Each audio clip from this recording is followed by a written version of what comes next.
You're building something. A business, a career, a life you actually want.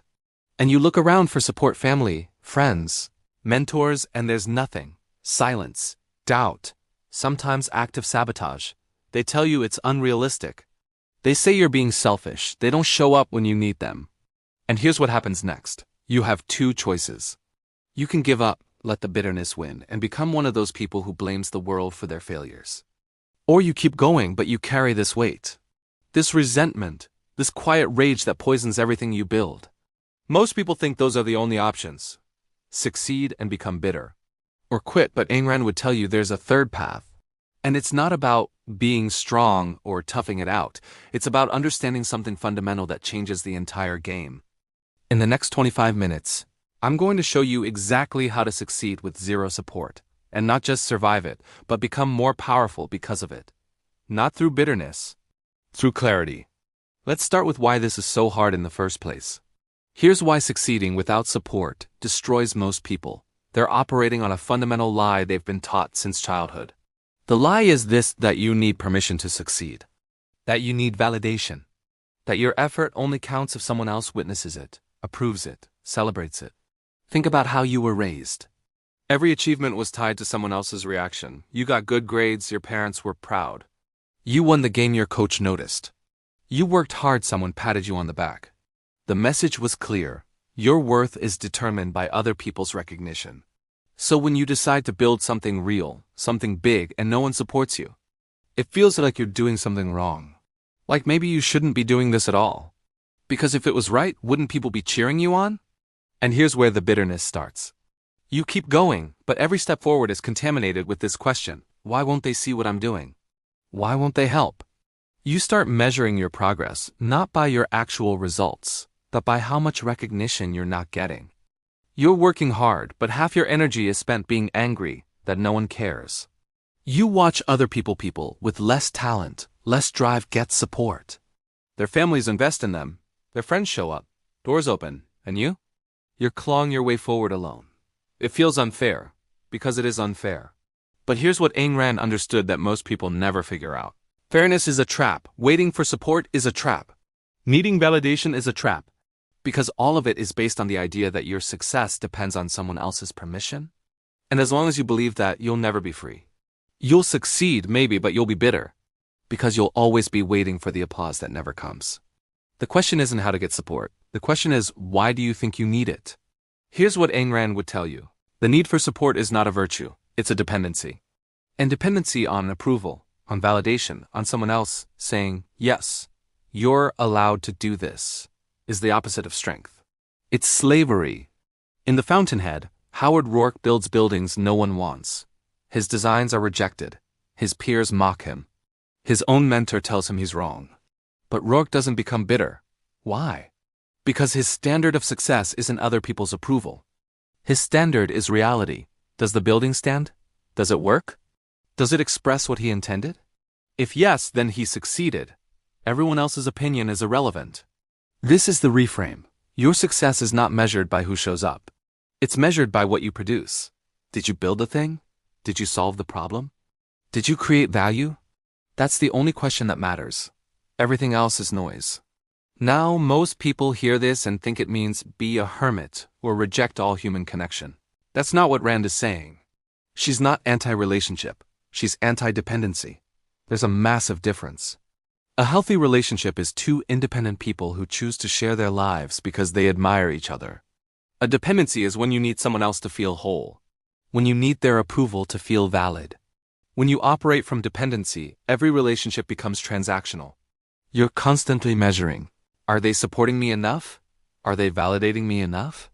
And when they don't, you feel betrayed, bitter, because you were counting on them to give you something that was never theirs to give your sense of worth. But when you operate from independence, you don't need support. You want it, sure. It's nice, but you don't need it. Your ability to succeed is not contingent on anyone else's participation. And that changes everything. Because now, when people do show up, it's a bonus. When they don't, you keep moving. No bitterness, no resentment. Just clarity. Here's the moral foundation. You have a right to your own life. You have a right to pursue your goals. You don't owe anyone an explanation. You don't need anyone's permission. Your life is yours. Your effort is yours. Your success is yours. And no one else's lack of support can take that away from you unless you let it. This isn't about being cold or rejecting help. It's about understanding where your power actually comes from. It comes from you, your mind, your work, your choices, not from other people's reactions. So the path forward isn't about getting better at asking for support. It's about becoming self-sufficient in the only way that matters emotionally and philosophically. Let me show you how.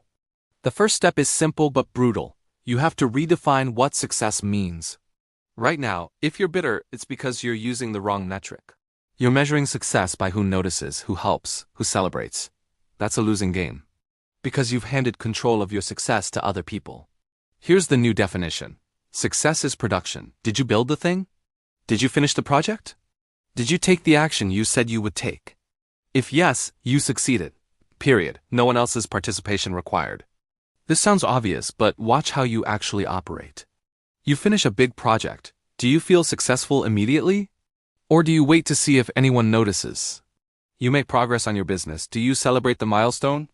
Or do you check how many people liked your post about it? That gap between what you did and how you feel about it until someone else validates it, that's where the bitterness lives. Let me give you an example.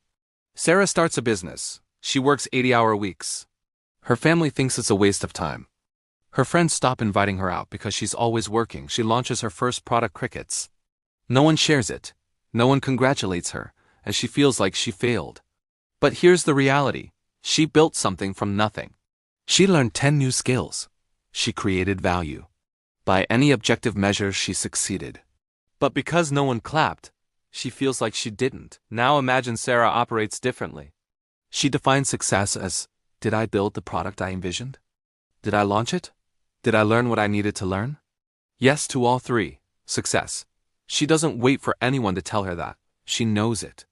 The external silence doesn't change the facts. She succeeded, and she moves on to the next goal.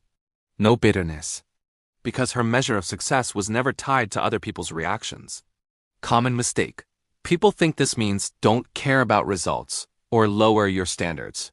Wrong. You care deeply about results. But the results are in reality revenue, product quality, skills gained, not in how many people liked your Instagram post about it. Reality doesn't lie. People do. Step 2. You need feedback to improve. That's non-negotiable. But most people are addicted to the wrong kind of feedback, emotional validation from people who don't understand what you're doing. That's useless. You need a feedback loop that's based on reality, not opinion. Here's how you build it. Identify the objective measures of progress in your field. If you're building a business, it's revenue, customer retention, product quality. If you're an artist, it's the technical skill in your work, the completion of pieces, the mastery of your craft. If you're in a career, it's the problems you solve, the projects you deliver, the skills you acquire. These are real. These don't care about your uncle's opinion. You track these metrics. You review them weekly. You ask, am I improving? Am I producing? Am I solving the problems I set out to solve? If yes, you're winning. If no, you adjust. This is your feedback loop. It's self-sufficient. It doesn't require anyone else's input. Now, here's the difference. This isn't about ignoring all feedback. You're not trying to work in a vacuum. But you're selective. You seek feedback from people who have achieved what you're trying to achieve, people who understand the game. Not from your mom who's worried about you. Not from your friend who thinks all entrepreneurship is a scam. You go to people who've done it. And even then, you filter their advice through your own judgment. Example. John wants to become a filmmaker. His family says it's impractical. His friends say he should get a real job. He could sit there waiting for them to believe in him and become bitter when they never do. Or he can build his feedback loop. He makes a short film. He submits it to festivals. It gets rejected, that's feedback. He analyzes what didn't work technically. He studies films he admires. He makes another film. Better this time. Still no family support. But he's improving. The work is getting better. He knows because he can see it. That's his feedback loop. Reality-based. Self-sufficient. Common mistake. Confusing constructive criticism with support. You don't need people to cheer for you. You need people who can tell you what's actually wrong with your work. Those are not the same people. Stop expecting your family to give you technical feedback. They can't, and that's fine. Step 3 is where most people fail. You have to emotionally separate your mission from your relationships. Your goal is not a group project. It's yours. People can join you if they want. They can support you if they choose. But your success does not depend on their participation. This is hard because it feels like you're cutting people out. You're not. You're just establishing boundaries. Your mission is sacred. It's non-negotiable. Relationships are important, but they're separate. You can love your family and still pursue a goal they don't understand. You can care about your friends and still prioritize your work over their social events. These things are not in conflict unless you make them. Here's the reframe. When people don't support you, it's not personal. They're not betraying you. They're just operating from their own values, their own fears, their own understanding of the world. Your mom who wants you to get a stable job? She's scared for you. She's not trying to sabotage you. Your friend who says you're obsessed with your business. He misses you. He's not your enemy. They're just not on your mission, and that's okay. The bitterness comes when you expect them to be, when you think, if they really loved me, they'd support this. That's a trap. Love doesn't mean unconditional support for every goal. It means caring about each other as people. You can have that without them being invested in your specific mission. Example, Maria is writing a book. Her husband thinks it's a waste of time. He doesn't read. He doesn't get why she spends hours on something that doesn't make money yet. She could resent him for this, or she could separate it. She loves him. He loves her, but her book is her mission, not his. She doesn't need him to understand it. She writes, he does his thing. Their marriage is fine. Her book gets written. No bitterness. Because she never confused the two. Common mistake. Thinking you have to cut people off or become cold. You don't. You just stop requiring their approval for your goals. You stop making their lack of support mean something about you. They're allowed to not get it. You're allowed to do it anyway. Final step. Here's the secret no one tells you. Lack of support is actually an advantage. Not in some silver lining way. I mean literally, it makes you stronger, sharper, more dangerous. When you have support, you get comfortable. You start optimizing for approval instead of results. You take the safer path because you don't want to disappoint the people backing you. You compromise. You slow down. Support sounds good, but it comes with invisible strings, expectations, obligations, the need to explain yourself.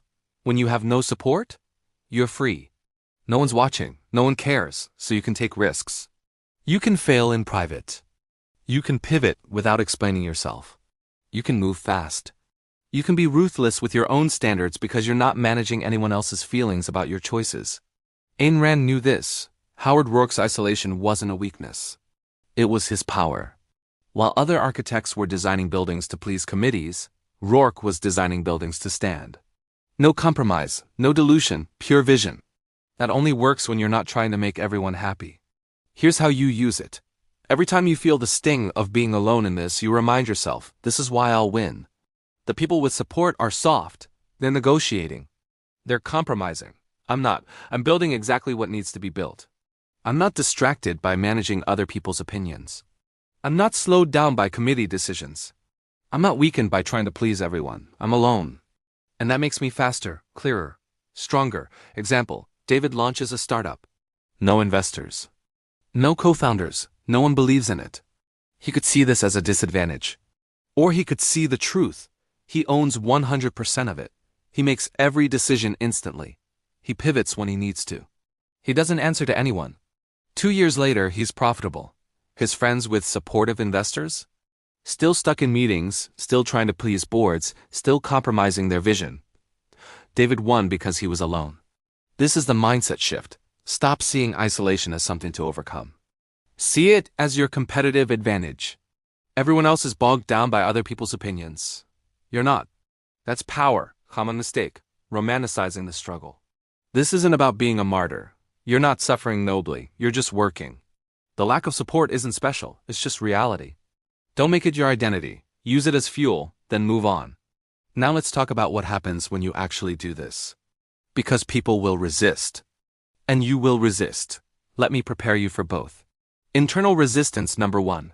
The first thing that will hit you is guilt. You'll be working on your thing, and you'll get a call. Your mom wants you to come to dinner. Your friend wants to hang out. Your partner wants attention. And you'll say no because you have work to do. And immediately, you'll feel like a bad person. This is the guilt reflex. You've been trained to believe that prioritizing your goals over other people's needs is selfish. Ayn Rand would tell you, yes, it is selfish. And that's not only okay, it's moral. You have one life. You don't owe it to anyone else. Choosing your mission over someone's dinner invitation isn't cruelty, it's self-respect. Here's how you handle it. When the guilt comes, you don't fight it. You acknowledge it. I feel guilty. That's my conditioning talking. Then you ask, did I actually do something wrong? If you weren't cruel, if you weren't dishonest, if you simply chose your priority, no. You didn't do anything wrong. The guilt is irrelevant. You feel it, you note it, you keep moving. Internal resistance number 2. The doubt second resistance. Doubt. You'll be 6 months in working alone, no results yet, and you'll think, maybe they were right. Maybe I should quit. Maybe I do need support to succeed. This is your brain looking for an exit. Because the path you're on is hard. And quitting would be easier. Here's the truth check. Are you actually failing? Or are you just not getting applause? If you're producing, if you're learning, if you're improving, you're not failing, you're just uncomfortable. And discomfort is not a reason to quit. It's a reason to keep going. The doubt isn't evidence, it's just noise. When doubt hits, you go back to your feedback loop.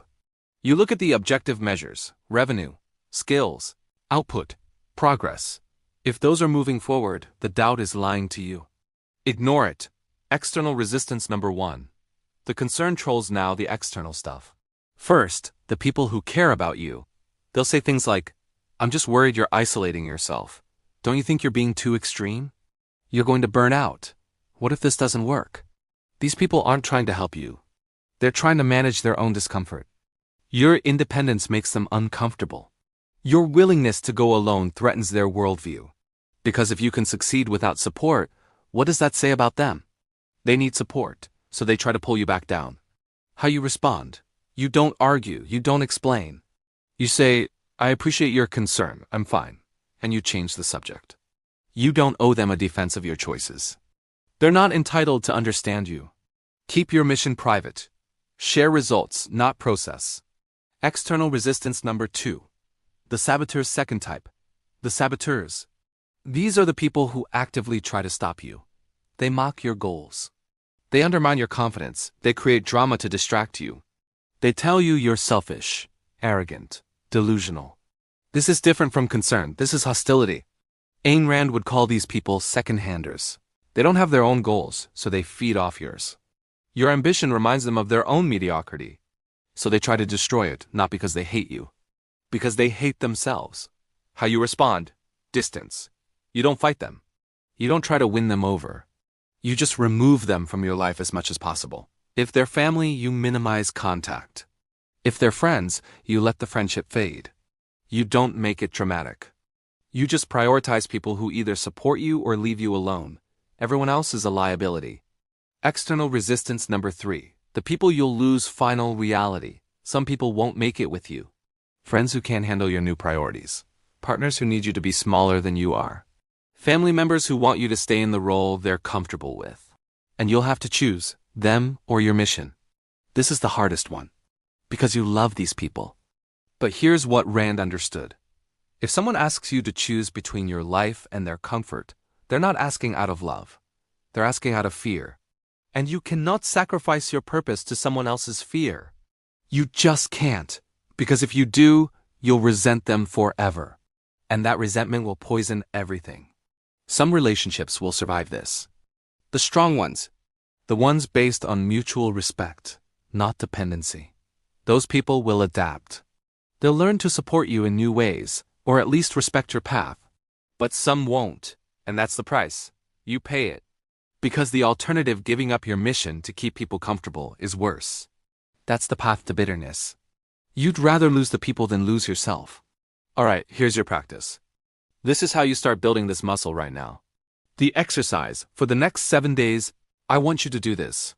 Every time you accomplish something, finish a task, complete a project, hit a milestone, solve a problem, I want you to acknowledge it immediately. Out loud if possible. Just say, I did that. Don't wait for anyone to notice. Don't check your phone to see if anyone congratulated you. Don't post about it looking for likes. Just you acknowledging what you did. I did that. This sounds simple. It's not. Because what you'll notice is how conditioned you are to look outward for validation. You'll finish something, and your first instinct will be to tell someone to see if they're impressed. Catch that instinct. Stop it. Redirect it inward. I did that. I know what I did. That's enough. Do this for 7 days. Every accomplishment, every win, no matter how small. You cleaned your workspace. I did that. You sent the email you were avoiding. I did that. You finished the proposal. I did that. You're training your brain to complete the validation loop internally. You're becoming self-sufficient. What to expect? First few days, it's going to feel weird. Maybe even arrogant. That's your conditioning fighting back. You've been taught that self-acknowledgement is narcissistic. It's not. It's accurate. You did do it. Saying so is just stating a fact. Around day 3 or 4, you'll notice something shift. You'll start to feel less dependent on other people's reactions. Someone doesn't respond to your message? Doesn't matter. You know what you're building. Someone doesn't celebrate your win? Irrelevant. You already celebrated it. By day 7, you'll have a foundation. A small one, but it's there.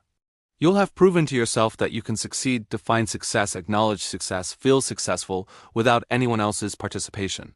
That's the beginning of real independence. And here's what happens over time. You stop being bitter. Because bitterness comes from needing something you're not getting. When you stop needing external validation, there's nothing to be bitter about.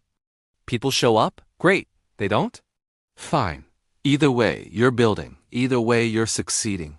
Either way, you're free. This is the path Ayn Rand laid out. Not isolation. Not bitterness. Not cold detachment. Just independence. The ability to look at your life, your work, your achievements, and know without anyone else's permission that you're doing exactly what you should be doing. That's power. That's freedom. And no one can take it from you. So here's what we covered. You don't need support to succeed. You need clarity. Redefine success as production, not recognition. Build your own feedback loop based on reality, not opinion. Separate your mission from your relationships. And transform isolation into your competitive advantage. That's the method. The bitterness comes when you're waiting for permission that will never arrive. Stop waiting. You already have everything you need. Your mind, your work, your commitment. That's it. Everything else is optional. If this resonates with you, hit that like button. And drop a comment and tell me, what are you building that no one supports? I want to know, because you're not alone in this. You're just independent. And that's exactly where you need to be. Subscribe to see life through the Ram lens. Next video, we're breaking down why some people drain your energy without doing anything obviously wrong and what Ayn Rand would tell you to do about it. You don't want to miss that one. Now go build on your own and win anyway.